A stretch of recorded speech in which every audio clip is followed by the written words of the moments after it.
नमस्कार मित्रांनो, तर सकाळी सकाळी आईनं चक्कीवर पाठवलं आणि घाटांजी येत होतं, तर मग घेऊन आलो ते चक्कीच्या दळणाचे आयटम आणि आलो भान. ह्यो म्हणे मी आतमध्ये येत नाही म्हणे, इथं खूप फ्रीमध्ये पावडर लावून देते, तर मी येत नाही म्हणे. बरं ठीक आहे म्हटलं. मग हे म्हणे मला नाश्ता चार, घाटांजी पाहिलेली आहे तुम्ही. मग गेले जाडा रस्सा मण्याचा आलूगोंडा चारून दिला आणि मग गेलो बा आपला टायर टाकलो होतं पंचरसाठी.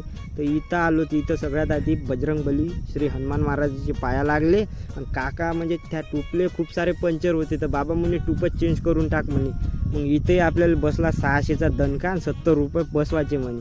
बरं ठीक आहे. मग ते सब जोडजंतर करून दोघे भाऊ निघालो घरी येण्यासाठी.